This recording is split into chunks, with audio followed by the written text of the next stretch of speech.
الکریم اما بعد فاعوذ باللہ من الشیطان الرجیم بسم اللہ الرحمن الرحیم وَلَقَدْ آتَيْنَا سَبْعًا مِّنَ الْمَثَانِِ وَالْقُرْآنِ الْعَظِيمِ صدق اللہ العظیم۔ حضرات محترم، آج کی نشست کے اندر آپ حضرات درس قرآن سماعت کریں گے، اور آپ حضرات کے علم میں ہے کہ گزشتہ جمعے کو ہم نے حفاظت قرآن کے موضوع پر ایک تفصیلاً درس قرآن آپ کے سامنے بیان کیا تھا۔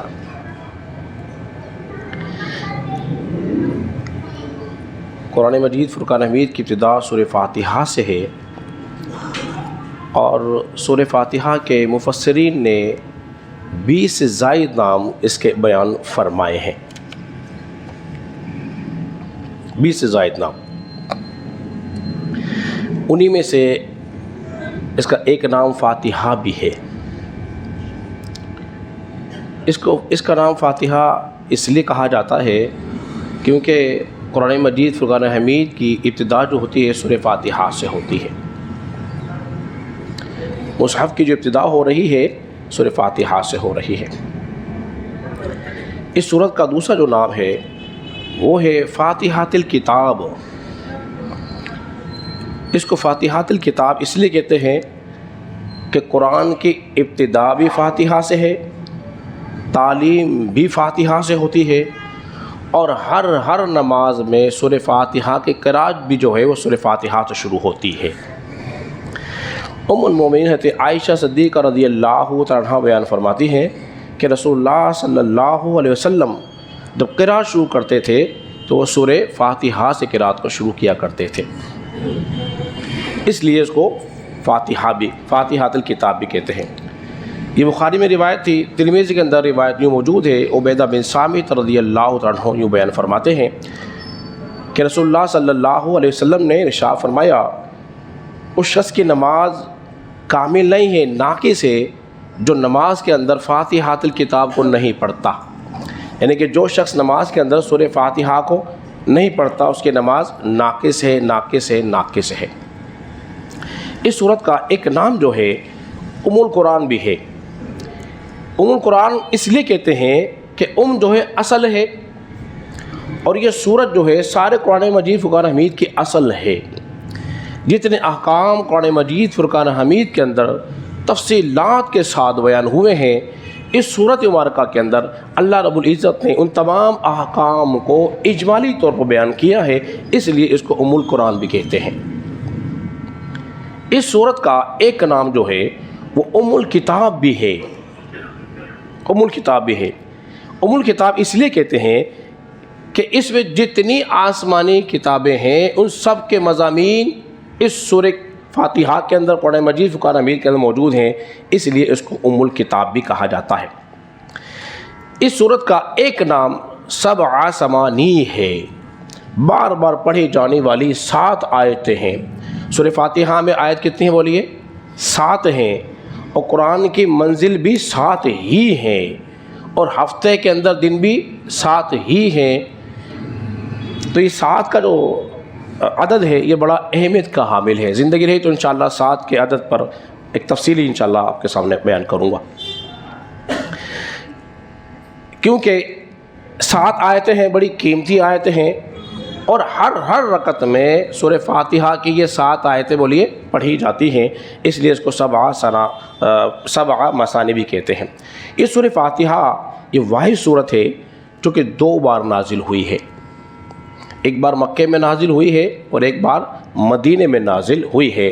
یہ واحد سورت ہے جس کے اندر کوئی سورت، کوئی آیت نہ ناسخ ہے نہ منسوخ ہے، جبکہ اندر 12 سے زائد آیت کریمہ قرآن مجید فرقان حمید کے اندر ناسخ موجود ہیں۔ یہ بڑا اہم موضوع ہے، انشاءاللہ زندگی رہی تو ہم ناسخ و منسوخ کے موضوع پر بھی انشاءاللہ العزیز کچھ کلام کریں گے۔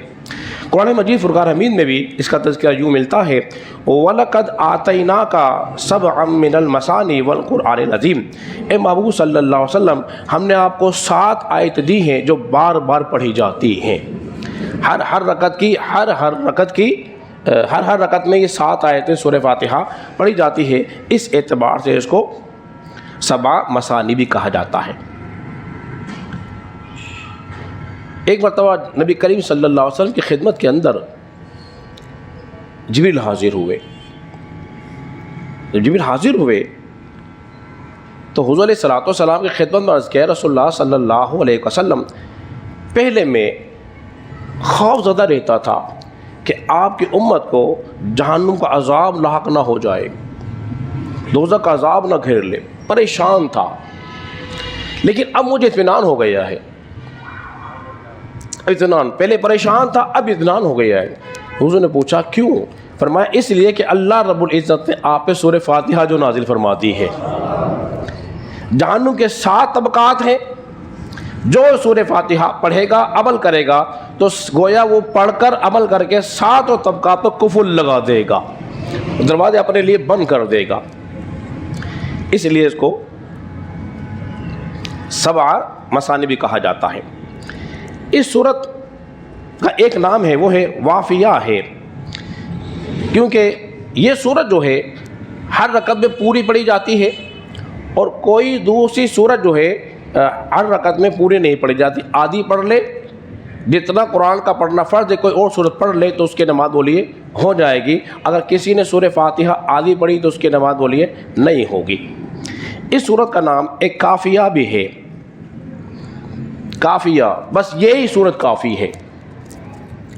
اس کا بدل دوسری سورت میں موجود نہیں. یہ دوسری سورت کا بدل ہو سکتی ہے، اس کا کوئی بدل نہیں ہو سکتا.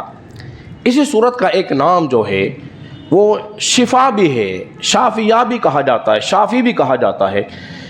اس کی 7 آیتیں وہ شفا والی ہیں. کیسے روحانی اور جسمانی مرض ہو، کامل ایمان اور عقیدے کے ساتھ جو کوئی مستقل مزاجی کے ساتھ اس کی 7 آیتیں پڑھ کے دم کرتا رہے گا، اللہ تبارک و تعالیٰ اس کو امراض سے نجات عطا فرما دے گا، شفا عطا فرمائے گا. بخاری کے اندر ایک روایت موجود ہے، آپ کے صحابہ کسی سفر میں تھے. میں اس کا خلاصہ آپ کے سامنے بیان کر دوں وقت کے پیش نظر. کہیں جا رہے تھے تو وہاں علاقے کے لوگوں نے خاصی توجہ نہیں کی، مہمان نوازی بھی نہیں کی. حالانکہ آپ کو حاجت تھی کھانے کی، لیکن اس علاقے کے لوگوں نے مہمان نوازی نہیں کی. تو بڑے افسردہ ہوئے. کیا ہوا کہ اس علاقے کا جو سردار تھا نا، اس کو بچھو نے کاٹ لیا، اور وہ بادشاہ کا سردار کا آدمی آیا دوڑتا ہوا، کہنے لگا تم میں سے کوئی ہے جو کہ بچھو کے کاٹے کا علاج کرتا ہو؟ ایک صحابی رسول نے ہاتھ اٹھا لیا، بولے میں کرتا ہوں. صحابہ پریشان تھے کہ یہ اس کو تو علاج آتا ہی نہیں، اس نے کیوں ہاں بھر لی؟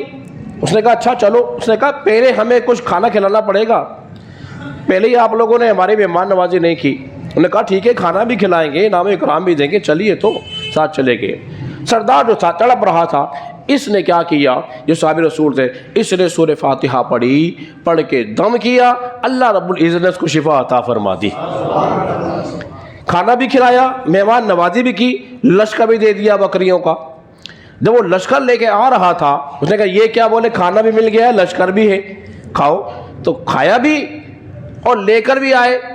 کسی نے پوچھا کہ تمہیں تو علاج آتا ہی نہیں تھا، تو تم نے یہ کیا کیا؟ اس نے کہا بے شک مجھے علاج جانتا ہوں تو میں بھی نہیں ہوں، لیکن میں نے ہاں آمنہ کے لال سے ضرور سنا ہوا تھا، جو سورہ فاتحہ کو پڑھ کے دم کرے گا اللہ اس کو شفا عطا فرمائے گا. تو نبی کی ذات پہ بھروسہ تھا، اپنے عمل پہ بھروسہ نہیں تھا. جب حضور کی خدمت میں سارا واقعہ پیش کیا گیا، حضور علیہ الصلوۃ والسلام خوش ہوئے. فرمایا جو لشکر میں لائے اس میں سے ہمارا حصہ بھی دو، جو لشکر لے کر آئے ہو اس میں سے ہمارا حصہ بھی دو. تو یہ واقعی اس میں کیا ہے؟ بولیے شفا ہے. اس سورت کا ایک نام دعا بھی آتا ہے، چونکہ اس میں انسان جو ہے اللہ کی تعریف کرنے کے بعد صراط مستقیم کی دعا مانگتا ہے، اس لیے اس کو دعا بھی کہا جاتا ہے، اس کو مناجات بھی کہا جاتا ہے، اس کو سوال کرنے والا کی صورت بھی اس کو بھی کہا جاتا ہے. بہت سارے اس کے نام، متعدد نام اس کے لیے ہیں. تو حضرات محترم، قرآن کی تفسیر سے پہلے ہم نے ابتدائی موضوعات آپ کے سامنے بیان کی ہیں تاکہ قرآن کی اہمیت کا اندازہ آپ کر لیں کہ کسی مبارک متبرک کتاب ہے جس کا درس قرآن آپ حضرات سماعت کریں گے. اللہ رب العزت کے بارے میں دعا کریں کہ اللہ تبارک و تعالی ہم سب کو سمجھنے اور عمل پیرا ہونے کی توفیق عطا فرمائے.